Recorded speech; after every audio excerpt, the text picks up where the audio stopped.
Ross here from Campervan. I'm just going to take you through our high top camper vans. Up the front there's not too much to show you, it just drives like a normal van, automatic, so D for drive, P for park, R for reverse. Handbrake is down here, and your middle seat here, which you have set up as a cup holder, or if you've got 3 people or you prefer, you can take that up and have it in a seated area there with the lap belt in the middle.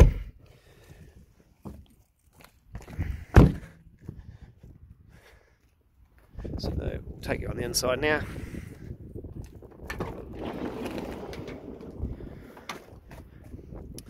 So here we have all our drawers with all the bits and pieces that you need, or storage for food, plates and cups, cutlery and utensils, pots and pans. You got your fridge here, which all works off your house battery, and to control the temperature of the fridge, you just use a little dial there. So the higher the number, the colder the fridge. We usually recommend having it around about halfway most of the time. Up the top here we've got a cupboard for mainly for storage for food, whatever, and then you've got your linen and stuff up here, which you can of course remove and use for luggage storage if you prefer. We've got a sink here, and we've got gas cooking here. So this is all LPG gas, so I'll show you how to open the gas bottle later, but you just open the gas bottle up and just work these like you would a normal gas cooker. Over the side here is all your electrics, so every van is slightly different, but this will give you a general idea. These are all master switches, and then you have individual switches, so you've got your switches for, and then you can use your 12 volt or your USB if the van has it. Your master switch for your fridge, and then you use the dial on the inside. Your water pump, your lights here, and then each light has individual lights, and then spotlight there, and for the little spotlights at the back if your van has them. And then you've got your battery indicator. So this has a house battery, which is completely separate from your engine battery. It charges every time you drive, every time you're plugged in a power at a camping ground, and off the solar panels on the roof. So it's a 12 volt battery, so 14 volts really good. As long as it stays above sort of 12.5, you won't have any problems. If it starts to drop below 12.5, that's when it's a good idea to plug into power at a camping ground. The fridge is the biggest user of power by miles, so if you're freedom camping and your battery's getting a little bit low, you can turn the fridge down in temperature, or you can turn it completely off at night and back on in the morning. But if you've got plenty of battery power like now, you just leave it going the whole time. So you have your, at the moment you can see it's seated area. So to make this into the bed, just remove the tabletop. And then you've got your pole on the floor there. Sometimes that gets a bit stuck, so just give that a little wiggle and it'll pop straight out. Put that up there out of the way.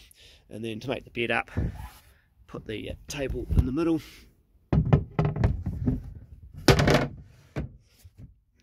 And then fill that gap up with the boards that you'll find usually behind the driver's seat, those 2 boards there. So chuck that in there and there. And then move your cushions into the middle like that, and this one as well, and then you'll see that makes up your nice big bed there. If you've got a third person, you can also fold this bed down, so just unclip this and then the whole thing just folds down, and you'll see another mattress hidden in behind there that you can use. There's also a toilet which is in here, so you just slide that out and then it fits in that gap to use. So I'll just show you a couple of things on the outside as well. It's petrol, 91, unleaded. You can also open up the back. I'll show you under here. So a bunch of storage for luggage.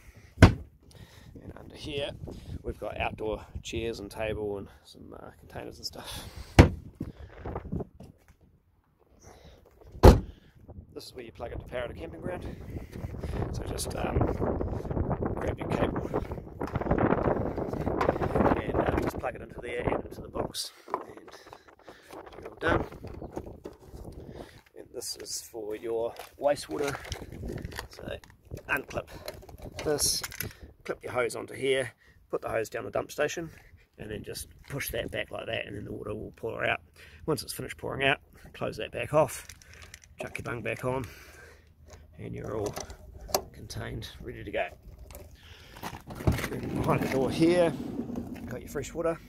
So just open that up, chuck your hose in here, just keep filling until it overflows. And then up here you've got your wastewater hose, which is the big one. Your freshwater hose for filling your freshwater, that's the garden hose looking one. And then you've got your power cable for plugging into power at a camping ground. And then lastly, you've got your gas bottle. So when you want to do some cooking, just open that up. A couple of turns is heaps. It's fine to leave that open when you're parked up and overnight, but when you're driving, we recommend you have that off. And when you want to replace it, just turn that off. Unscrew that hose, and then take the whole bottle into the fuel station, and they will fill it up for you. And that's high-tech camper vans. Enjoy your trip. Cheers.